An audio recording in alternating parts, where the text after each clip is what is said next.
Nah saudara sekalian, di pagi hari ini kita akan sama-sama merenungkan firman Tuhan. Dan sebagaimana manusia, ketika manusia hidup, manusia tidak mungkin lepas daripada masalah. Saudara dan saya, kita sama-sama ketika datang ke dalam hari Minggu, ketika kita datang ke dalam gereja, masing-masing dari kita akan memiliki pergumulan. Entah pergumulan itu kita tinggalkan sementara di rumah, entah pergumulan tersebut masih terus kita bawa, atau mungkin pergumulan tersebut masih terngiang-ngiang di kepala kita ketika kita masuk ke dalam ibadah. Ini semakin menyatakan bahwa kita memang adalah manusia yang rentan dan manusia yang bisa sekali masuk dalam fase penuh dengan masalah. Dan di dalam sejarah kita bisa mendapati bahwa memang ada orang-orang yang bahkan besar sekalipun mereka mengalami masalah. Dan mungkin masalahnya bukan cuma satu tetapi bisa bertubi-tubi. Dan salah satu tokoh besar saudara sekalian di dalam sejarah Amerika, Presiden ke-16 Amerika bernama Abraham Lincoln, dia adalah seorang yang juga mengalami masalah besar yang bertubi-tubi datang ke dalam kehidupannya. Di tahun 1831 dia mencoba membuka bisnis saudara sekalian. Aku mau membuka bisnis. Ketika dia membuka bisnis, ternyata bisnisnya bangkrut. Lalu setelah itu dia berpikir kembali, kalau bisnisku nggak jalan gimana ya selanjutnya. Aku harus lanjutkan hidup, aku harus melakukan pekerjaan dalam dunia ini. Lalu dia mulai pikir, kalau bisnis gagal, saya pilih mana ya? Kemudian dia terpikir, di tempatku ini tahun depan ada pemilihan legislatif, pemilihan DPRD. Saya juga mau jadi masuk ke dalam ranah politik. Dan akhirnya dia mencoba masuk, tetapi ternyata setelah dia sudah masuk, dia melakukan kampanye, sudah membuat banyak orang mau mencoba memilih dia, ternyata dia gagal lagi. Dia tidak terpilih di tahun 1832. Akhirnya dia sedih, kemudian dia cerita sama temannya, aku gagal nih. Kamu gagal? Iya, kamu gagal apa? Tahun lalu aku gagal bisnis. Saat ini tahun ini aku gagal dalam pencalonan. Oh begitu ya, jadi sekarang kamu mau apa? Gak tau lah, saya juga bingung saya mau apa. Gimana kalau kita buka bisnis? Buka bisnis? Kan udah gagal tahun kemarin. Ya gak apa-apa, kamu kemarin buka bisnis sama siapa? Sendiri sih, sekarang coba sama saya. Emang kalau sama kamu akan berhasil? Mungkin berhasil, mari kita coba. Dulu waktu kamu buka bisnis, modalnya dari mana? Modal saya sendiri, skopnya kecil kan? Coba sekarang kamu sama saya dan kita buka bisnis lewat pinjam modal dari bank. Oh menarik juga, emang mau buka bisnis apa? Mari kita sama-sama buka bisnis seperti grocery store, toko kelontong. Mari kita buka. Wah menarik juga ya. Kalau gitu boleh deh, mari kita buka. 1833 akhirnya dibukalah. Tapi ternyata saudara sekalian setelah dibuka sudah ada pinjaman modal, sudah ada mitra bisnis, bangkrut. Dan yang lebih menyedihkan lagi adalah di tahun tersebut mitranya meninggal. Saudara kalau misalkan pinjam uang di bank dan juga atas dua nama, ketika satu meninggal, ketika itu Abraham Lincoln harus tanggung semuanya. Tetapi adalah orang yang bertanggung jawab, dia tetap bayar. Dia cicil, bayar sampai akhirnya lunas. Apakah selesai saudara sekalian? Ternyata tidak. Masalahnya bukan cuma selesai di dalam urusan karir dan juga bisnis. Tahun 1835 seorang kekasihnya bernama Anne itu meninggal. Dan dia masuk ke dalam tahap depresi. Selama kurang lebih 1 tahun dari 1835 sampai 1836 itu dia mengalami depresi. Depresinya itu begitu berat. Saking beratnya Abraham Lincoln dan teman-teman dari Abraham Lincoln itu sampai membuat dia itu terpisah dari benda-benda tajam yang ada di sekitarnya. Wah ini orang depresi dan orang depresi ini punya kemungkinan besar, kecenderungan besar untuk bunuh diri, untuk menyakiti diri. Mari kalau misalkan kita sama-sama dia ada senjata tajam kita ambil, kita hindari dia dari menyakiti diri. Sampai sebesar itu depresinya tahun 1835. Dan kemudian dari 1838 sampai 1858 selama 20 tahun kurang lebih 5 kali dia mencoba masuk ke dalam ranah politik. Entah itu masuk ke dalam kongres, masuk ke dalam senat di Amerika atau masuk ke dalam pencalonan sebagai wakil presiden. Dia gagal berkali-kali selama 20 tahun. Ya. Berkali-kali coba masuk ke dalam ranah politik gagal, gak kepilih atau gak masuk nominasi. Ini kok kisahnya ada sedikit kemiripan saudara sekalian ya. Dengan tokoh yang juga kita tahu ya. Tetapi dia gak menyerah. 1858 itu dia gagal ya. Tapi 1860 akhirnya dia terpilih menjadi presiden ke-16 Amerika. Masalahnya selesai? Enggak saudara sekalian, masalah besar justru terjadi. Justru ketika dia menjabat, disitulah Amerika mendapati suatu sejarah besar bagaimana terjadi perang saudara. Dari 1860 sampai 1865. Terjadi perang saudara. Di tengah-tengah perang saudara 1861 anaknya meninggal. Saudara, kalau misalnya kita lihat seperti ini ya, ini orang kok hidupnya kasihan amat. Kok sepertinya masalahnya gak berhenti-berhenti ya. Tetapi saudara sekalian, ternyata mungkin ini juga yang saudara dan saya bisa alami. Bahwa tokoh sebesar itu bisa mengalami masalah yang bertubi-tubi. Dan saudara dan saya juga sama, mungkin di dalam skop yang berbeda-beda.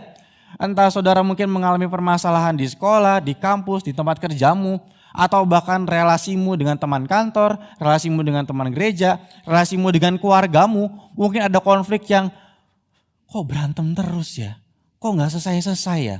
Atau mungkin saudara mengalami sakit penyakit, satu penyakit sudah selesai, sudah beres. Loh kok besok-besok datang lagi, bukannya udah sembuh, kok ada lagi sakit datang, kok masalah datang bertubi-tubi. Kapan ya Tuhan selesainya, kapan? Seakan-akan kita bisa bertanya-tanya seperti itu dalam kehidupan kita, saudara sekalian. Nah, saudara sekalian, lalu kalau sudah seperti ini, masalah datang bertubi-tubi dalam kehidupanku, apa yang menjadi jawabannya? Saudara sekalian, kita akan sama-sama memperhatikan ada juga sosok di dalam perjanjian lama yang namanya juga sama seperti Abraham Lincoln, Bapak Abraham. Bapak Abraham juga adalah seorang yang memiliki masalah berkali-kali dalam kehidupannya. Dan kita akan sama-sama memperhatikan bagaimana Bapak Abraham ini berespon. Maka saya mengajak kita semua membuka di dalam kitab Kejadian pasal yang ke-12.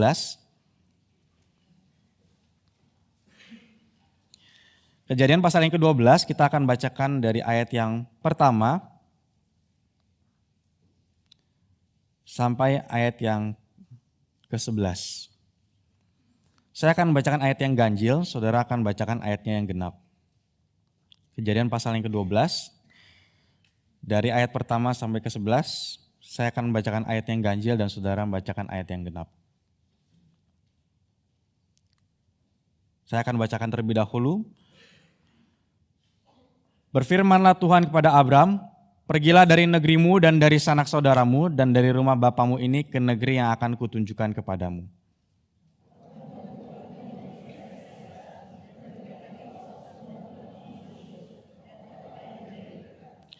Aku akan memberkati orang-orang yang memberkati engkau dan mengutuk orang-orang yang mengutuk engkau. Dan olehmu semua kaum di muka bumi akan mendapat berkat.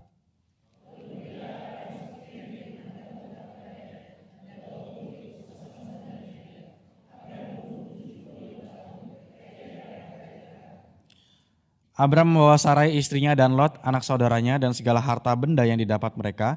Dan orang-orang yang diperoleh mereka di Haran, mereka berangkat ke tanah Kanaan lalu sampai di situ.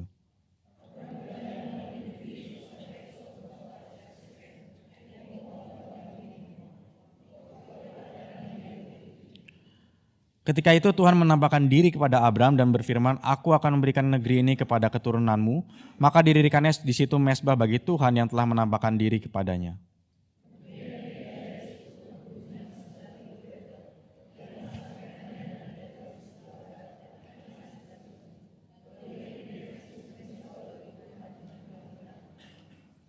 Sesudah itu Abram berangkat dan makin jauh ia berjalan ke tanah Negeb.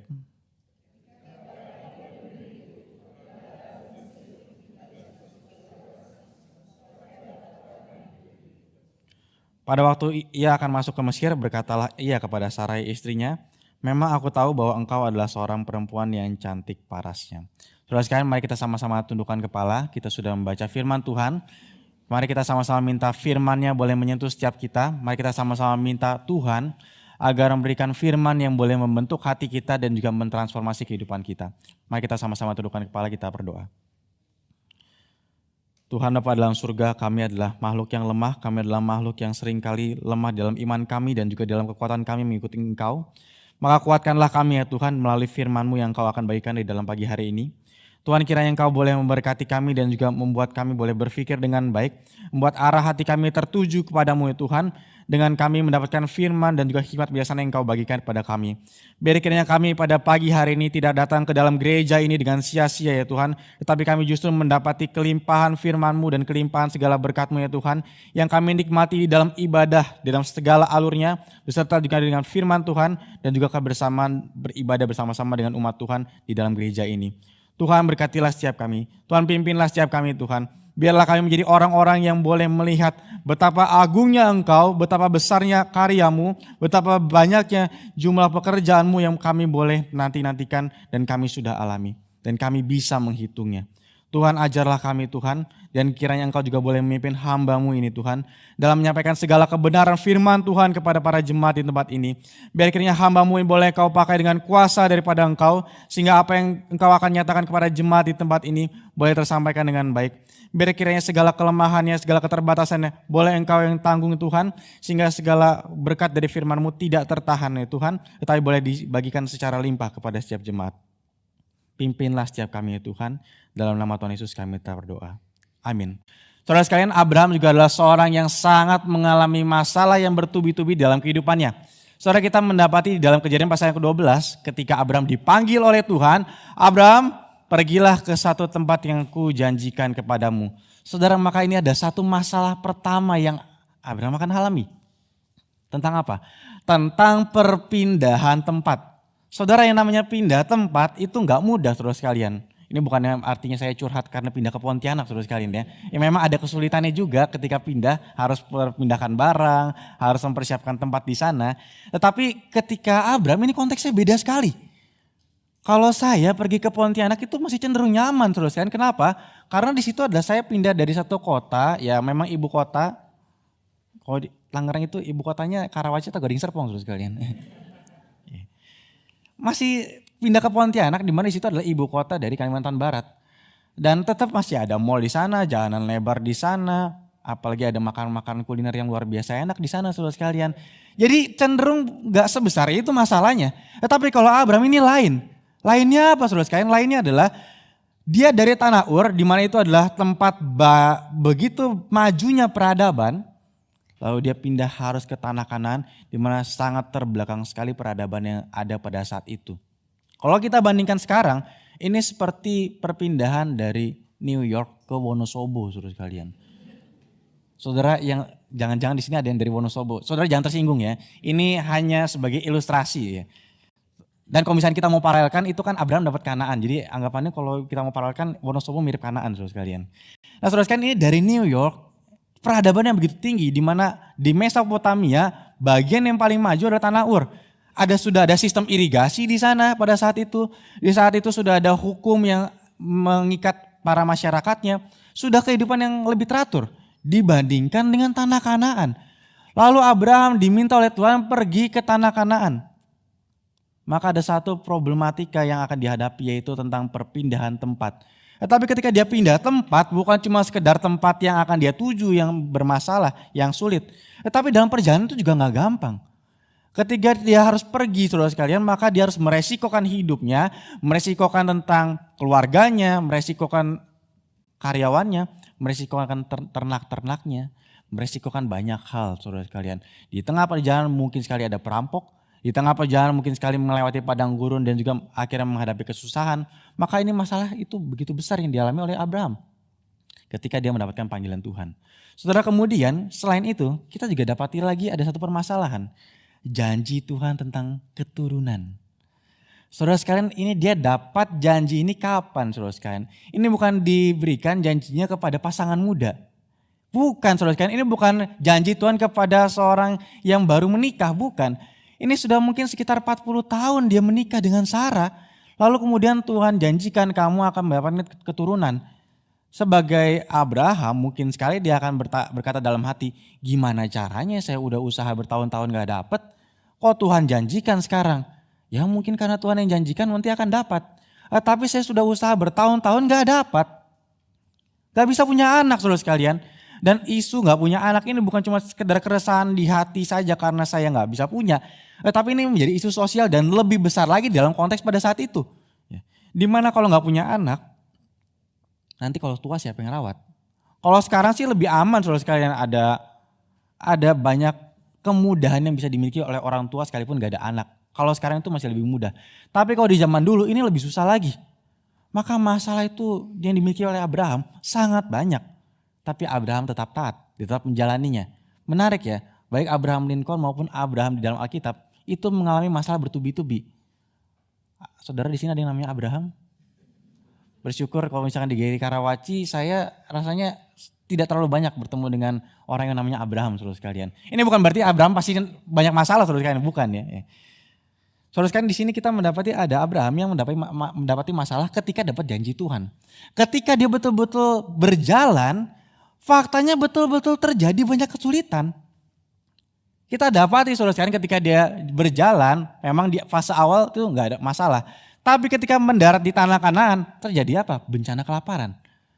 Loh, kok sampai sini ada kelaparan? Baru nyampe terus mesti kemana? Harus pergi lagi ke Mesir, saudara sekalian. Saudara sudah sampai tempatnya lalu ada kelaparan, mesti ngungsi ke Mesir. Sampai di Mesir, masalah selanjutnya muncul. Punya istri cantik. Ternyata punya istri cantik itu jadi masalah. Dan saya juga bingung, ini sebetulnya Sarah tuh, mungkin yang bingung bukan saya sebetulnya, tapi mungkin para ibu-ibu yang membaca bagian firman Tuhan ini. Kok bisa ada seorang berumur 65 tahun atau 75 tahun pergi ke Mesir masih cantik. Ini nenek-nenek masih cantik, bahkan ditaksir sama Firaun. Nanti juga ditaksir sama Abimelek, saudara sekalian. Skincare-nya apa dia ya? Kok bisa ya? Tapi inilah, istri cantik jadi masalah. Sampai harus, kamu nanti kalau ketemu orang, jangan ngaku istriku ya. Ngakunya apa dong? Saudaraku. Jangan ngaku istri. Nanti aku mati loh. Karena jangan-jangan mereka mau kamu lalu aku dibunuh. Oh, punya istri cantik bisa jadi masalah, saudara sekalian. Saudara hati-hati yang punya istrinya cantik. Bisa jadi masalah di kemudian hari, jangan-jangan. Tapi ini realita yang dialami oleh Abraham. Sudah sampai kena kelaparan, mengungsi ke Mesir, dapat masalah lagi karena istrinya cantik. Dan akhirnya turun tulah. Sampai akhirnya Firaun protes, ini kenapa bisa ada tulah? Oh, ternyata karena saya mengambil istri orang. Kamu kenapa nggak bilang bahwa ini adalah istrimu? Kenapa nggak bilang? Ya nanti kalau misalnya saya bilang kamu matikan saya. Enggak, udah kamu keluar. Tulahnya berhenti. Apakah setelah itu masalahnya selesai terus kan? Enggak. Setelah itu dia pergi lagi. Sekarang yang jadi masalah adalah keponakannya punya karyawan. Karyawannya Lot. Ya. Abraham punya gembala-gembala, Lot punya gembala-gembala. Lalu konflik di sana. Ya konflik keluarga, bisnisnya terganggu, iya. Karyawannya saling berantem. Merekanya sih gak berantem, karyawannya berantem. Akhirnya mesti pisah. Setelah pisah, apakah masalah selesai? Enggak juga.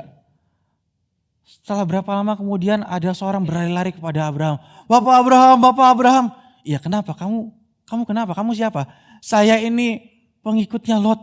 Oh kenapa? Ada apa? Lot ditangkap Pak. Ditangkap sama siapa? Ditangkap sama raja-raja. Lo kok bisa? Iya terjadi peperangan dan akhirnya Lot ikut ditawan. Gak bisa dibiarkan. Lot adalah keluargaku dan aku harus menyelamatkan dia. Akhirnya dibawa saudara sekalian 318 tentara untuk mengembalikan Lot. Masalah selesai setelah Lot kembali? Enggak juga. Masalah gak selesai saudara sekalian. Nanti ada masalah lagi. Masalah tentang Sodom dan Gomora. Masalah selanjutnya lagi ada. Kalau tadi konflik antara karyawan dia dengan Lot, kemudian ada masalah antara Sarah dengan Hagar. Konflik lagi. Nanti sudah punya Ishak, ada masalah terbesar yang dialami. Harus apa saudara? Harus mempersembahkan Ishak. Padahal itu mungkin adalah berkat terbesar yang dinantikan oleh Abraham, tetapi dia harus serahkan kepada Tuhan.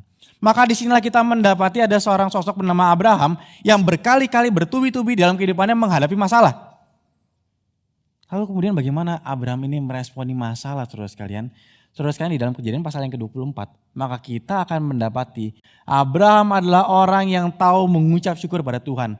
Abraham adalah orang yang tahu menghitung berkat Tuhan.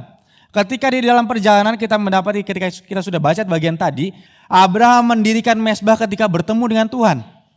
Saudara, mendirikan mezbah adalah bentuk pernyataan saya bertemu dengan Tuhan dan inilah adalah simbol kehadiran Tuhan. Tetapi apakah cuma sekedar simbol kehadiran Tuhan? Ada nuansa mengucap syukur di sana. Di mana Nuh yang pertama kali mempersembahkan korban dan mendirikan mezbah setelah air bah terjadi, dia mengucap syukur pada Tuhan dan dia memberikan persembahan kepada Tuhan. Lalu kemudian Abraham ketika bertemu dengan Tuhan, dia mendirikan mezbah di sana. Menjadi bentuk pernyataan dia mengucap syukur pada Tuhan dan menyatakan, inilah tempat aku bertemu dengan Tuhan dan aku menikmati hadirat Tuhan. Ketika dia sudah pergi, nanti dia kembali lagi ke Betel dan Ai, dia kembali ke mezbah yang sudah dia pernah dirikan. Dia mengingat kehadiran Tuhan, dia mengingat janji Tuhan, dia orang yang menghitung berkat Tuhan. Di dalam Kejadian pasal yang ke-24 dia menyatakan kepada Eliezer, aku adalah orang yang dipanggil oleh Tuhan, aku adalah orang yang dipanggil keluar. Dan pengalaman keluar itu bukan pengalaman yang buruk. Kenapa? Karena di sanalah aku mendapatkan hadirat Tuhan, mendapatkan berkat dari Tuhan. Saudara, di sini kita mendapati Abraham adalah orang yang tahu bagaimana mengucap syukur pada Tuhan dan menghitung berkat-berkat Tuhan. Apakah masalah datang bertubi-tubi? Iya, tetapi dia menghadapinya dengan kekuatan. Dia adalah pribadi yang menghitung berkat. Saudara, kalau kita mendapati tentang urusan menghitung berkat, maka kita perlu juga memperhatikan tentang apa itu makna berkat. Saudara, kita mungkin mudah di dalam menjadi orang Kristen, kita mengatakan, saya dapat berkat dari Tuhan. Oh, itu ada orang yang diberkati oleh Tuhan. Tapi mungkin kalau misalkan di dalam dunia reform, pembahasan berkat mungkin gak terlalu sering terus kalian ya. Tidak sebanyak di gereja karismatik di luar. Di mana memang kita sudah tahu ada penekanan besar tentang berkat yang salah. Tapi mari kita sama-sama selidiki berkat seperti apa sebetulnya yang dimiliki oleh Abraham. Yang didapati oleh Abraham. Setidaknya ada 4 makna berkat saudara sekalian yang kita bisa lihat di dalam kehidupan Abraham. 4 makna berkat. Makna berkat yang pertama adalah tentang pemenuhan kebutuhan jasmani. Saudara, kalau misalnya baca di dalam Ulangan pasal ke-28, kita akan mendapati bahwa ada pernyataan berkat di sana. Nah, ini sedikit masuk ke dalam teologi perjanjian lama urusan berkat ya. Memang saya tidak menyatakan seluruh makna berkat di dalam perjanjian lama, tetapi setidaknya saya mendapati dalam kehidupan Abraham ada 4 makna berkat yang terdapat di dalam perjanjian lama yang muncul dalam kehidupan Abraham. Di mana di dalam Ulangan pasal ke-28 di sana terdapat list. Tuhan menyatakan kepada bangsa Israel, hei orang Israel, kalau engkau sudah di tanah Kanaan, kalau engkau taat, aku akan memberkati engkau. Dengan cara apa Tuhan berkati? Engkau menanam, engkau di ladang, engkau beternak, aku akan berkati. Engkau pergi atau engkau di rumah, aku akan berkati. Ini urusan transportasi. Ketika berpergian, Tuhan akan berkati, Tuhan akan lindungi. Di dalam pekerjaan, Tuhan akan berkati. Di dalam berperang, Tuhan akan berkati. Bahkan nanti ada satu ayat yang menjadi idola dan juga kesukaan favorit dari banyak orang Kristen. Engkau akan menjadi kepala dan juga bukan ekor. Ya, itu ayat yang terkenal saudara sekalian ya. Itulah makna berkat. Makna berkat apakah mencakup tentang kebutuhan pemenuhan jasmani? Tercakup saudara sekalian, dan itu betul secara alkitabiah. Bahwa berkat Tuhan secara jasmani itu memang berkat.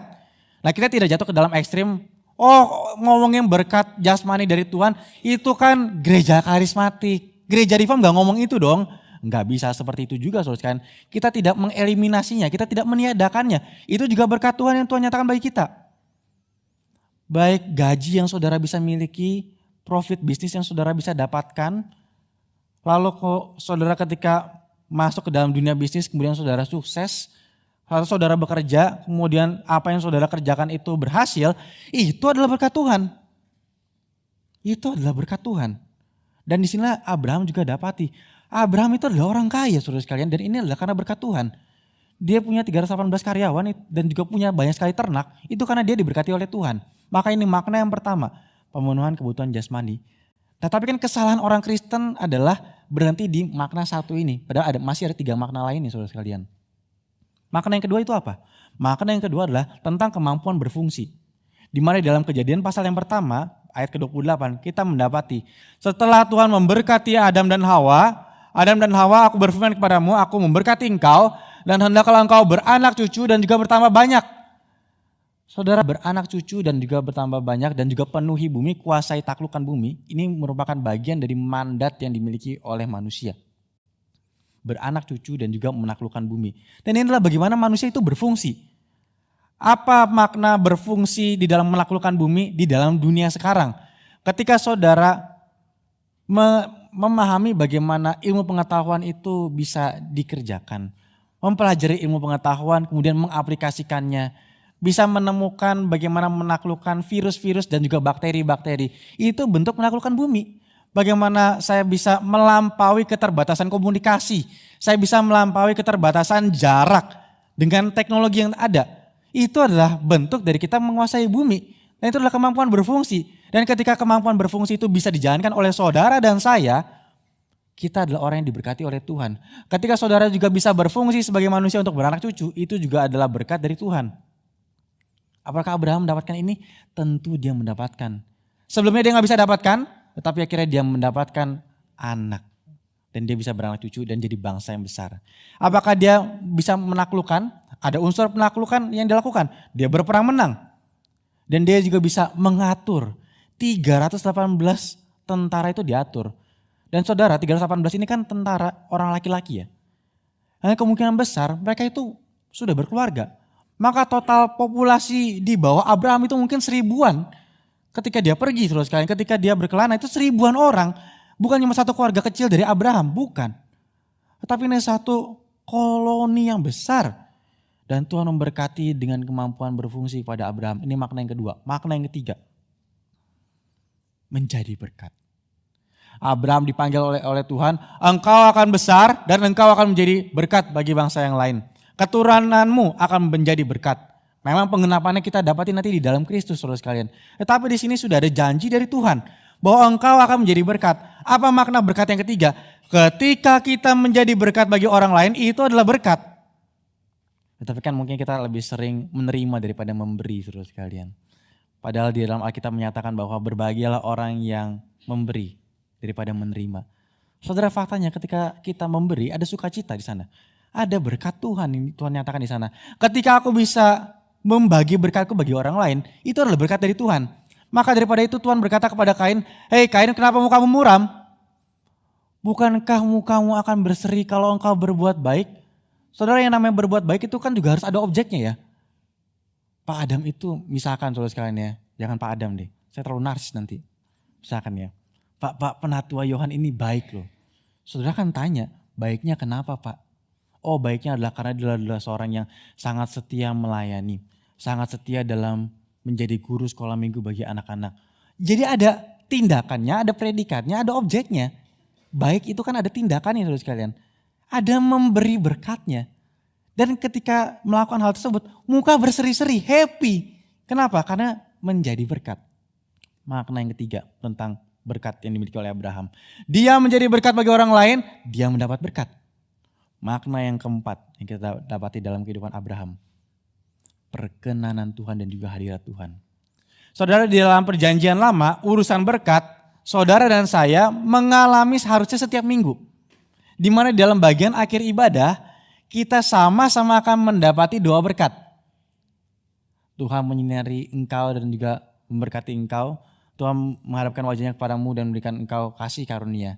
Tuhan menghadapkan wajahnya kepadamu dan memberi engkau damai sejahtera. Amin. Itu kan doa berkat kita kan ya. Di dalam doa berkat tersebut ada kata-kata apa? Tuhan menghadapkan wajahnya kepadamu dan memberi engkau kasih karunia. Menghadapkan wajah, perkenanan Tuhan. Ini adalah berkat. Dan apakah Abraham mendapati berkat semacam ini? Perkenanan Tuhan. Abraham dapat. Sebagaimana kita mendapati Abraham mendapatkan ini? Ketika dia pergi, Tuhan menghampiri dan kemudian Tuhan memberikan janji. Tuhan berkenan kepada Abraham. Dan kemudian dia mendirikan mezbah. Perkenanan Tuhan, saudara sekalian. Adakah kita menganggap perkenanan Tuhan adalah berkat, saudara sekalian? Atau berkat yang kita pikir hanya tentang yang pertama tadi. Pemenuhan kebutuhan jasmani, saudara sekalian. Atau berkat yang kita pikir itu cuma yang kedua. Tentang kemampuan, bakat saya, talenta saya, kemampuan saya di dalam masyarakat yang membuat saya bisa dipuji, itulah berkat dari Tuhan. Tapi adakah saudara memikirkan tentang yang ketiga atau yang keempat? Perkenanan Tuhan. Abraham dapatkan itu. Dan dia menghitung berkat Tuhan. Maka ada 4 makna berkat yang Abraham miliki dan dia tanamkan itu dalam hatinya. Dan dia menjadi orang yang menghitung berkat. Saudara, menghitung berkat itu begitu penting. Abraham bisa menjalani kehidupan yang penuh dengan masalah yang datang bertubi-tubi. Karena dia adalah orang yang menghitung berkat. Dan orang yang menghitung berkat, yang tahu pentingnya menghitung berkat, bukan cuma Abraham di perjanjian lama. Tapi kembali, Abraham Lincoln di tahun 1663, dia tahu pentingnya menghitung berkat. Saudara, di sejarah Amerika sampai sekarang itu ada perayaan Thanksgiving. Ya, saudara mungkin beberapa ada yang tahu ya. Ada satu hari public holiday, national holiday, itu di November Kamis keempat. Itu akan diadakan Thanksgiving. di mana mereka akan mengucap syukur. Nah, sejarahnya dari mana sih mereka mengucap syukur? Oh, ada yang mengatakan bahwa sejarahnya adalah karena ketika koloni pertama dari Amerika itu datang, kemudian mereka mendapatkan panen pertama, mereka mengucap syukur bahkan bersama-sama dengan orang Indian. Tapi ternyata tidak menjadi satu acara satu nasional, satu negara, belum. Kapan akhirnya menjadi satu agenda nasional? Satu Amerika merayakan Thanksgiving itu kapan? Di zaman Abraham Lincoln 1663, dia menyatakan mari kita melakukan Thanksgiving sebagai public holiday, sebagai national holiday. Saudara, Abraham Lincoln tahu pentingnya mengucap syukur dan juga tahu pentingnya menghitung berkat. Bahkan di dalam speech-nya dia mengatakan kalimat, kita menikmati kelimpahan fruitful of the earth dan juga kelimpahan dari skies, dari langit. Tapi kadang kita suka lupa from the almighty provider. Dia tahu saudara sekalian bagaimana mengucap syukur pada Tuhan. Saudara, kondisi apa yang sedang dialami oleh Abraham Lincoln pada saat itu? Ketika itu 1860 sampai 1865 terjadi perang saudara. Dan di tahun 1863 ketika dia menyatakan Thanksgiving tersebut sebagai hari libur nasional, harus mengucap syukur, ada 600.000 orang yang mati karena perang saudara. Saudara, jadi ini peperangan yang begitu besar. Saudara bayangkan ya, kita kan mendapati ada konflik sosial yang terjadi dalam negara kita belakangan ini. Bahwa ada terjadi perang suku. Perang sukunya tapi bukan di Papua. Ya. Perang sukunya itu di daerah metropolitan saudara sekalian. Antara orang timur dengan orang Jawa. Atau orang Betawi. Saudara, ini mengerikan. Mengerikan. Tetapi lebih mengerikan lagi, kemudian skalanya nasional. Dan yang Abraham Lincoln saat itu hadapi adalah ini skalanya nasional. Antara penduduk Amerika di bagian utara dan bagian selatan ini sedang berperang, bertempur. Yang satu mau tetap ada perbudakan, yang satu nggak mau ada perbudakan. Tetapi di sinilah Abraham Lincoln tahu pentingnya mengucap syukur. Dan dia tahu ini karena juga ada seorang perempuan. Kalau saya tidak salah namanya Sarah. Dia adalah seorang jurnalis, editor yang sangat mencintai dan tahu pentingnya mengucap syukur atau Thanksgiving. Dan dia tahu di berbagai state di Amerika sudah ada Thanksgiving dilakukan. Tetapi belum dilakukan secara nasional bersama-sama. Dia sudah ajukan sampai 3 kali ke presiden sebelum Abraham Lincoln. Tetapi ide tentang menjadikan Thanksgiving satu nasional itu ditolak 3 kali. Sampai ketika zamannya Abraham Lincoln diajukan, Pak, mari kita sama-sama adakan public holiday. Satu negara merayakan Thanksgiving. Ini akan membuat mereka bersatu. Abraham Lincoln setuju. Ya, inilah saat yang tepat. Saat yang tepat kapan? Apalagi perang saudara. Thanksgiving. 2 tahun yang lalu anaknya meninggal. Saudara bayangkan orang ini tahu bagaimana mengucap syukur. Dan dampaknya nyata. Di dalam kehidupannya lah dia menyelesaikan perang saudara. Dan kemudian dia mengesahkan bagaimana perbudakan itu dihapuskan. Abraham Lincoln saudara sekalian. Maka di sini kita mendapati mengucap syukur bisa mempengaruhi satu bangsa tidak lagi perang. Saudara, memang penting sekali untuk kita mengucap syukur. Ada 4 makna berkat yang tadi kita sudah miliki. Tetapi ada 3 bahaya kalau kita tidak menghitung berkat Tuhan. Apa 3 bahaya kalau kita tidak menghitung berkat Tuhan? Bahaya yang pertama, kalau kita tidak hitung berkat, kita akan lupa berkat Tuhan. Yang pertama, bahaya pertama. Kalau saudara tidak hitung berkat Tuhan, saudara akan lupa berkat Tuhan. Kenapa? Karena memang pada dasarnya kita adalah manusia yang mudah lupa. Saudara, kita sebagai manusia itu memiliki memori ya. Dan memori kita ini kan berbeda sama memorinya komputer. Memori manusia itu terbagi menjadi 2. Ada seorang peneliti di tahun 1972 yang akhirnya mengeluarkan satu penelitian. Akhirnya dia mencetuskan adanya Organization of Memory. Bahwa ternyata memori itu bisa dibagi menjadi 2. Antara memori episodik dan juga memori semantik. Apa itu memori episodik? Memori episodik itu ada episodenya, ada kejadiannya. Misalkan contoh saudara sekalian ya, memori episodik itu adalah ingatan masa lalu yang saya bisa kembali ke sana, ke masa lalu. Seperti time travel secara mental, saya kembali ke masa lalu. Dan kita bisa melakukan hal ini ketika kita bernostalgia. Misalkan contohnya, saya masih ingat bagaimana ketika saya masih kecil, ke sekolah, lalu ada tugas dari sekolah diberikan untuk menghias ranting dengan daun-daun dari kertas berwarna pink dan daun-daun tersebut nanti ditempel ke ranting pohon hidup. Jadi kamu ambil ranting di dekat rumahmu, lalu kemudian nanti kamu tempel-tempel ya daun-daun warna pink ini dan jadi satu hasil karya yang bagus. Masih mungkin TK saudara sekalian. Dan saya ingat kenapa ini berkesan bagi saya, karena saya lupa rantingnya mesti sebesar apa. Saya kasih tahu sama orang tua atau sama cici saya dapat tugas. Tugasnya apa? Bawa ranting. Rantingnya nanti diapain? Nanti ditempel daun. Oh gitu, baik. Tapi dia nggak tanya rantingnya seberapa besar dan saya juga nggak kasih tahu. Akhirnya dia yang dikasih saudara sekalian cukup besar rantingnya. Dan sebagai seorang anak kecil tempel. Kok banyak ya? Tapi inilah tugas yang harus aku lakukan. Tapi sampai di sekolah yang paling buat saya berkesan adalah kesalahan tersebut justru membuat saya mendapatkan nilai 10. Karena apa? Gurunya lihat, loh kok ini besar sendiri?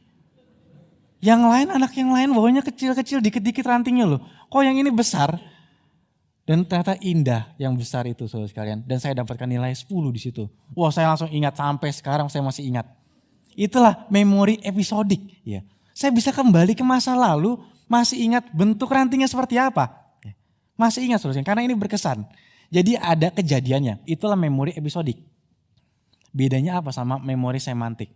Memori semantik ini adalah kata yang seringkali juga dipakai di dalam filosofi ataupun di dalam AI, saudara sekalian. AI ataupun programming. Saya adalah lulusan IT, ketika saya kuliah S1, saya juga masuk ke dalam machine learning dan juga terutama natural language processing. Ya kalau misalkan saya teruskan mungkin saya masih terjun di dalam dunia AI sekarang. Di dalam natural language processing itu adalah proses semantik. Semantik itu adalah makna. Ya. Waktu itu salah satu bagian yang saya teliti adalah bagaimana cuitan di Twitter, sentimen daripada masyarakat itu bisa diambil, kemudian kita tahu sentimen kepada Ahok menjelang pemilu itu seperti apa. Nah itu salah satu penelitian saya waktu saya masih kuliah. Nah apa itu memori semantik? Memori semantik itu adalah memori yang tidak terkait dengan kejadian tetapi kita ingat. Contoh saudara sekalian ya, contoh ya. Ibu kota Indonesia adalah IKN apa Jakarta ya? Antara dua itu deh itu. Ya Jakarta saudara sekalian, Jakarta. Saudara tahu kan Jakarta kan ya. Tetapi ketika saudara mengingat 1 tambah 1 sama dengan 2. Saudara ingat kan ya? Saudara ingat. Walaupun seringkali kita mengatakan ini ranah matematis, tapi ranah matematis dimulai dengan memori. Dimana dari kecil anak itu harus menghafal. Dan ini memori semantik. Tidak harus dikaitkan, dia tidak harus time travel. Tapi sudah diabstraksikan bahwa saya punya pengetahuan, punya memori yang bisa saya akses. Dan ini tidak terkait dengan kejadian saya. Nggak harus terkait dengan kejadian masa kecil, tapi saya bisa tarik informasinya. Nah ini memori semantik. Ya, Jakarta itu adalah ibu kota dari Indonesia atau pengetahuan doktrinal itu adalah memori-memori semantik. Nah yang jadi masalah adalah memori semantik itu terletak di dalam neokorteks, tapi memori episodik itu terletak di dalam hipokampus, di dalam bagian otak kita saudara sekalian. Dan yang di dalam bagian hipokampus itu lebih mudah luntur. Memori episode kita itu lebih mudah luntur saudara sekalian. Kalau kita tidak ulang. Kalau kita tidak ulang itu akan luruh. Coba saya tanya ya. Saya nggak tanya yang buat saudara guilty feeling kok. Saya nggak tanya tentang khotbah apa minggu lalu saudara sekalian. Saya tanya saudara makan apa minggu lalu. Saudara apakah bisa menghafal? Kecuali makanan itu sangat berkesan atau saudara makan dengan orang yang spesial, saudara baru ingat. Bisa recall. Tetapi kalau misalnya nggak spesial-spesial amat, saudara akan lupa. Padahal itu ada kejadiannya, ya. Ada memori itu ada, tetapi luruh. Kenapa? Karena nggak di-recall, karena nggak seberkesan itu saudara sekalian. Tetapi kalau ada satu event yang spesial dan akhirnya kita bisa menariknya kembali, itu menjadi semakin kuat ingatannya dan akan terus bertahan. Walaupun nggak sebesar kekuatan semantik. Ya. Makanya saudara sekalian ketika orang geger otak, itu dia tidak kehilangan kemampuan berbahasa kan. Dia nggak lupa bagaimana berbahasa Indonesia. Saudara lucu ya kalau misalkan di film kita dapati ada orang yang amnesia kemudian nggak bisa ngomong. Berhenti itu film. Ya. Ada orang tabrakan, kemudian masuk rumah sakit. Wah orang ini geger otak, amnesia. Bapak namanya siapa Pak? Dia diam aja. Kenapa? Gak bisa ngomong, lupa berbahasa. Ya. Ternyata enggak, tetap bisa ngomong kan dalam film-film itu kan ya. Saya lupa siapa saya. Saya di mana? Kamu siapa? Saya sedang apa? Di zaman apa saya? Dia masih bisa berbahasa karena itu adalah memori semantiknya. Tetapi memori episodiknya itu sudah hilang. Nah saudara sekalian, berkat-berkat Tuhan yang Tuhan berikan bagi saudara itu masuknya kemana? Mungkin besar itu di dalam memori episode kita. Tetapi kalau kita tidak hitung, kalau kita tidak ingat-ingat, itu hilang. Saudara dan saya akan lupa. Kalau kita tidak hitung, saudara, maka ini bahaya yang pertama. Lupa. Kenapa? Karena nggak dihitung. Saudara nggak hitung, saudara tidak ingat-ingat, itu lupa. Ini bahaya yang pertama. Bahaya yang kedua, saudara sekalian. Kalau saudara nggak hitung berkat Tuhan, saudara nggak hitung berkat Tuhan, saudara punya kecenderungan hitung masalah. Saudara perhatikan ya, hati manusia itu nggak netral. Hati kita ini tidak netral. Kalau saya nggak hitung berkat Tuhan, kemudian ya udah saya normal, nggak hitung apa-apa yang lain. Enggak. Faktanya kalau saudara tidak hitung berkat Tuhan, saudara akan hitung masalah. Kenapa rasanya masalah datang bertubi-tubi? Kenapa kehidupan saya begitu berat? Karena saudara hanya menghitung masalah, tidak hitung berkat Tuhan. Dan yang lebih problemnya lagi, saudara berseru pada Tuhan, Tuhan kenapa masalah ini datang padaku? Tuhan kenapa masalah ini bertubi-tubi datang lagi padaku? Kenapa Tuhan itu tidak adil? Kenapa Tuhan itu jahat? Saudara yang jahat bukan Tuhan, kita yang jahat. Kenapa? Karena saudara dan saya dalam menghitung gak adil, gak objektif. Coba dong, kalau misalnya saudara sedang hitung masalah-masalah yang saudara sedang hadapi, hitung juga berkat Tuhannya. Buat tabel, berkat Tuhan, masalah saya, listkan, daftarkan, mana yang lebih banyak? Mana yang lebih banyak? Saudara sudah daftarkan itu, saudara masih berani berkata pada Tuhan, Tuhan jahat, Tuhan tidak adil? Enggak, bukan Tuhan yang jahat, kita yang jahat. Kita yang enggak objektif menilai realita dengan tepat. Kita yang enggak hitung berkatnya Tuhan. Fakta saudara lupa akan berkat Tuhan karena saudara enggak hitung. Saudara merasa masalah begitu berat karena saudara cuma hitung masalahnya, saudara enggak hitung berkat Tuhannya. Maka kita bersalah besar dalam hal ini, saudara sekalian. Maka pentingnya kedua, saudara sekalian. Bahaya kalau misalnya kita enggak hitung. Kita akan cenderung hitung masalah. Bahaya yang ketiga, kalau kita tidak hitung. Kalau saudara dan saya tidak hitung berkat Tuhan, kita mungkin akan hitung-hitungan sama Tuhan. Hitung-hitungan sama Tuhan. Hubungannya apa? Transaksional. Tuhan, aku sudah pelayanan. Aku sudah bagi berkat kepada orang lain. Kok sekarang aku dapat masalah? Kenapa masalah ini terjadi padaku? Kok gak adil ya Tuhan? Aku sudah pelayanan, aku sudah setia, aku bahkan sudah saleh. Kenapa Tuhan kasih ini sama aku? Saudara, penyataan transaksional mungkin dikatakan oleh orang-orang yang egois. Orang-orang yang gak hitung berkat Tuhan.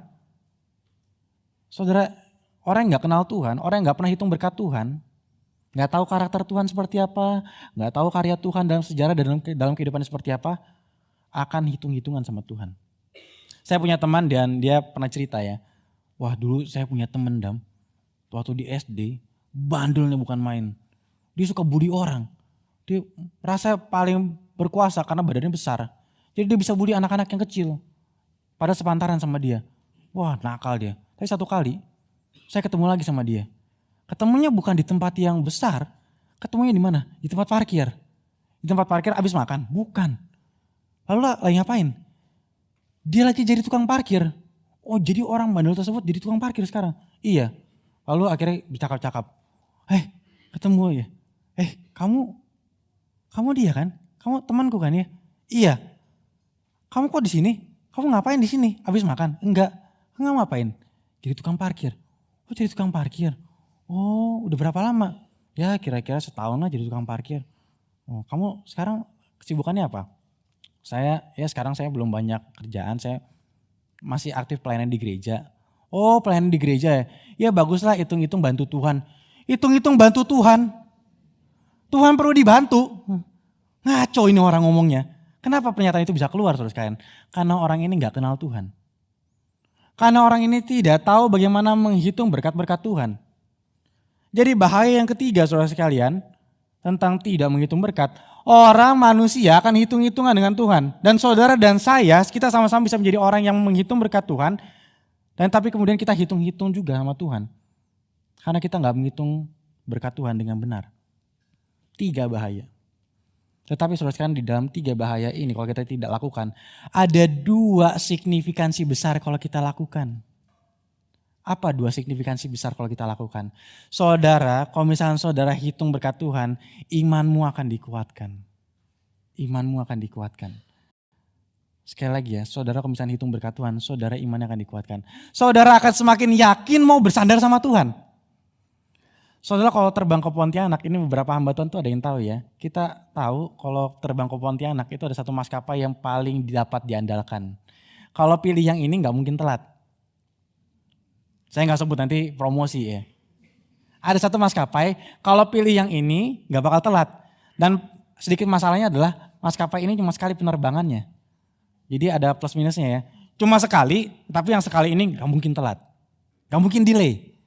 Kan kalau delay nyebelin saudara sekalian ya. Udah siap-siap, udah buru-buru mungkin nyampe di sana. Mohon maaf saudara sekalian, penerbangan dengan kode sekian mengalami keterlambatan. Ya elah udah buru-buru, mungkin ada barang yang ketinggalan, tapi mesti nunggu lagi. Tapi kalau maskapai ini gak pernah. Dan semakin diyakinkan kalau diri sendiri ngalamin. Oh iya saya udah ngalamin kok berkali-kali kalau pakai maskapai ini gak telat, gak pernah delay. Selalu on time, bahkan bisa lebih cepat. Mungkin pilotnya lagi ngebut sekalian, lagi pengen cepet-cepet sampai itu. Jadi dapat ketenangan.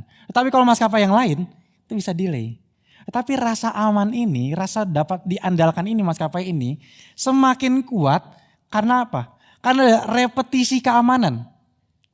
Ada pengulangan berkali-kali saya mengalami ditolong, diamankan, jelas, reliable, dapat diandalkan. Berulang kali. Dan saya ingat, maka repetisi keamanan akan membuat kita semakin rasa aman, semakin tahu mengandalkan siapa. Nah saudara dalam kehidupan saudara, yang saudara berulang kali jadikan pengharapan, yang saudara berulang kali jadikan andalan, itu siapa? Tuhan atau uang saudara? Tuhan atau kemampuan saudara sendiri? Faktanya Tuhan kita adalah Tuhan yang sangat dapat diandalkan. Masalahnya saudara sekalian, kalau misalnya kita tidak mengandalkan Tuhan, kita tidak menghitung berkat Tuhan, mungkin sekali saudara sekalian kita melakukan generalisasi ketika terjadi masalah. Masalah sekali datang, aduh ada masalah, ini susah bener. Mau tidur juga susah. Kenapa dapat masalah kayak gini ya? Tuh kan dapat masalah kan ya? Tuhan gak adil lah, Tuhan gak bener. Loh kok kamu generalisasi? Kamu udah hitung atau belum? Saudara generalisasi ini jahat juga. Saudara kita tahu ya kalau misalnya kita menghadapi satu ketidaknyamanan, satu peristiwa yang tidak enak, itu kita punya kecenderungan generalisasi.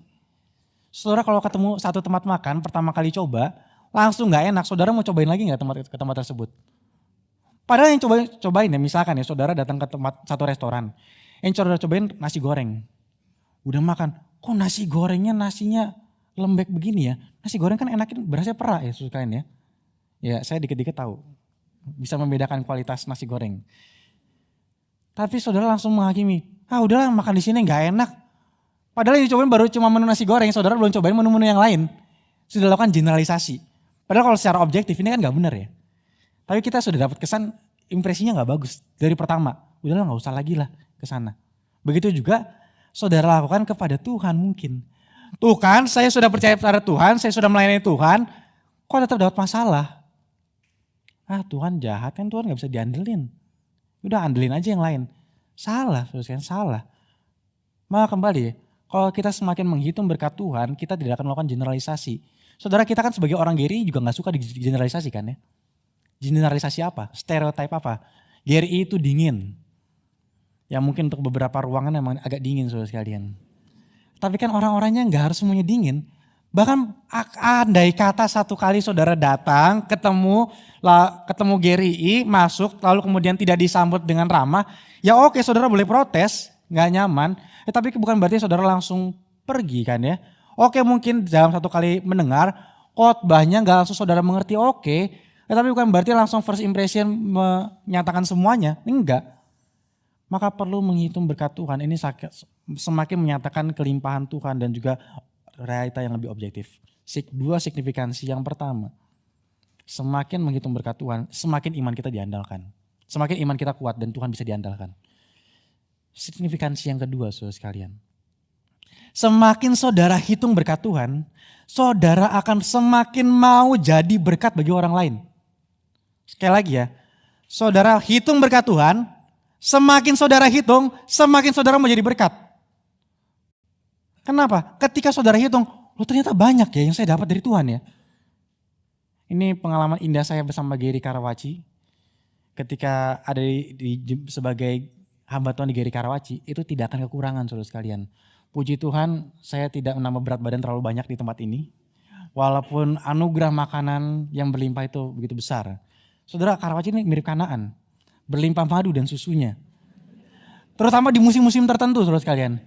Terutama musim apa? Musim Natal.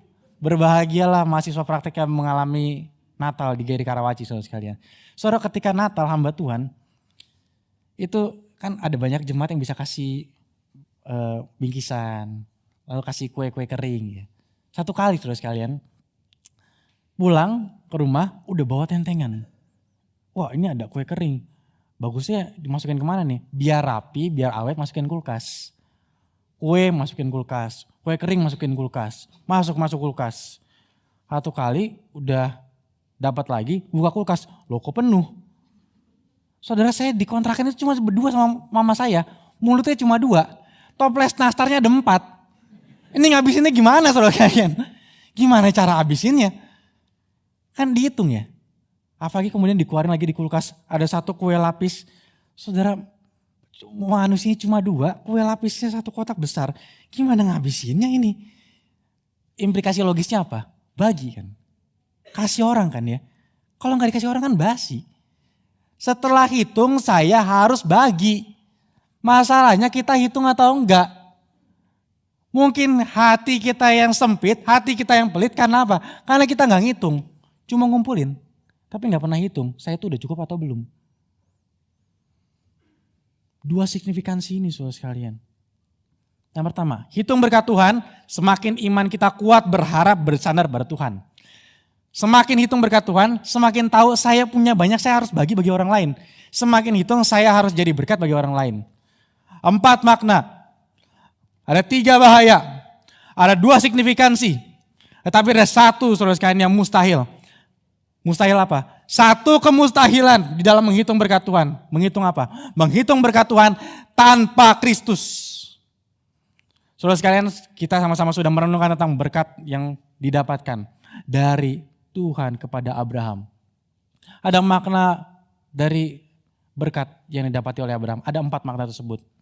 Ada bahayanya, signifikansinya kita sudah tahu. Mungkin saudara mulai terdorong, iya saya harus hitung. Tapi saudara sekalian ya, saya mau katakan ya, tanpa Kristus mustahil saudara akan menghitung berkat Tuhan secara benar. Kenapa saudara sekalian? Karena tanpa Kristus saudara mungkin gak tahu berkat yang terbesar itu apa. Saudara bisa hitung kebutuhan jasmani, pemenuhan dari Tuhan yang saudara bisa dapati dalam kehidupanmu. Saudara bisa hitung. Saudara bisa hitung kemampuanmu, bakatmu yang saudara sudah dapatkan dari Tuhan. Saudara bisa hitung seberapa saudara bisa berfungsi di tengah-tengah masyarakat. Engkau bisa menghitung perkenan Tuhan bagi engkau. Ketika engkau saat teduh, mungkin engkau mendapatkan hadirat Tuhan. Ketika engkau kemudian melakukan pelayanan, mungkin engkau diberkati oleh Tuhan. Seakan-akan perkenan Tuhan ada padamu. Mungkin ketika engkau menjadi berkat bagi orang lain, saya dermawan kok. Saya berbagi kepada orang lain kok. Saya memperhatikan kebutuhan orang-orang miskin kok. Saudara juga hitung itu. Tapi tanpa Kristus, semuanya sia-sia. Kenapa saudara sekalian? Karena kalau tanpa Kristus, saudara melupakan menghitung berkat yang paling penting. Siapa? Kristus. Kalau saudara hitung semua itu tanpa hitung Kristus sebagai berkat terbesar, celakalah kita saudara sekalian. Celakalah kita. Saudara Abraham ketika dia harus mempersembahkan Ishak. Anak yang begitu ia kasihi, yang ia nanti-nantikan di dalam masa tuanya. Inilah berkat Tuhan. Inilah janji Tuhan. Tuhan panggil aku kan, keturunanku akan jadi berkat besar kan. Kenapa anak ini harus kupersembahkan? Tetapi Abraham punya iman, aku tetap akan mempersembahkannya. Aku akan tetap mempersembahkannya kepada Tuhan. Kenapa? Karena Abraham punya iman. Sekalipun aku mempersembahkan anakku, Tuhan akan sanggup membangkitkannya kembali. Abraham punya iman sebesar ini, saudara sekalian. Saudara Abraham menghitung berkat Tuhan dan ada berkat Tuhan yang besar. Yang dia dapatkan ketika anaknya yang tunggal dia serahkan bagi Tuhan. Dan setelah itu anaknya tidak jadi dikorbankan. Ada pengganti. Ada domba yang Tuhan sediakan. Disitulah Abraham mengatakan Jehovah Jireh, Allah yang menyediakan. Ada pengganti di sana. Tapi ketika kita lihat ke masa depan, saudara sekalian, ke masa depan. Abraham rela menyerahkan anak yang tunggal, tapi anak tersebut tidak jadi dikorbankan. Tetapi Bapa di surga mengorbankan anak yang tunggal untuk kita semua. Bukankah itu berkat terbesar yang Tuhan berikan bagi kita? Tapi kenapa kita tidak hitung, saudara sekalian? Saudara punya berkat apa dari Tuhan? Saudara hitung apa dari Tuhan? Sudahkah Kristus betul-betul jadi berkat terbesar bagi engkau? Sudahkah saudara sekalian? Sudahkah? Maka mari saudara sekalian, kita sama-sama menghitung berkat terbesar tersebut. Kristus yang Tuhan berikan bagi kita. Setelah kita sudah menghitung berkat terbesar tersebut saudara sekalian, maka hatimu akan diubahkan oleh Tuhan. Hati yang cenderung hitung-hitungan sama Tuhan tidak akan ada lagi. Mau hitung apa? Berkat dari Tuhan sudah diberikan bagi saya. Berkat terbesar ini sudah Tuhan berikan bagi saya. Buat apa lagi saya hitung-hitungan sama Tuhan? Saya yang hutang sama Tuhan. Buat apa lagi aku khawatir? Akan berkat pemenuhan jasmani aku butuhkan. Akan kesehatan yang aku butuhkan. Akan keuangan yang aku butuhkan. Kalau anaknya yang tunggal saya sudah diberikan padaku. Berkat terbesar sudah Tuhan berikan bagi kita saudara sekalian. Sudah diberikan. Maka hati yang dipulihkan oleh Tuhan inilah yang menjadi kunci utama. Yang membuka gembok kemustahilan menghitung berkat sejati. Menghitung berkat Tuhan yang benar. Karena kita sudah menghitung berkat terbesar tersebut. Maka pertanyaannya bagi kita saudara sekalian, sudahkah dan maukah engkau dan saya menghitung berkat terbesar tersebut? Maukah engkau membiasakan dirimu menjadi jemaat yang menghitung berkat Tuhan? Maukah saudara? Mau? Maukah saudara? Silakan saudara jawab. Dan saudara bayangkan, jika engkau menjadi jemaat yang menghitung berkat Tuhan, bukan cuma engkau, tapi keluargamu juga menghitung berkat Tuhan. Bukan cuma keluargamu, tapi satu jemaat GRI Karawaci, di mana setiap minggunya ribuan orang beribadah kepada Tuhan, ribuan orang bisa menghitung berkat Tuhan. Dan kita akan nikmati ada kumpulan orang-orang Tuhan yang menghitung berkat terbesar dari Tuhan dan juga menghitung berkat Tuhan. Ribuan orang tidak punya hubungan dengan Tuhan yang transaksional. Ribuan orang tidak hanya mencari Tuhan untuk berkat saja. Ribuan orang mencintai Tuhan karena berkat yang begitu melimpah yang sudah diberikan dalam hidupnya. Ribuan orang. Dan bukankah ini satu keindahan yang akan kita nikmati bersama-sama. Jika masing-masing dari saudara menjadi pribadi yang menghitung berkat. Mari kita sama-sama tundukkan kepala. Kita akan berdoa. Dengan hormat saya minta kesediaan Bapak Judika Ekaristi boleh maju ke depan dan juga memimpin kita di dalam doa. Mari kita sama-sama tundukkan kepala, kita akan sama-sama berdoa.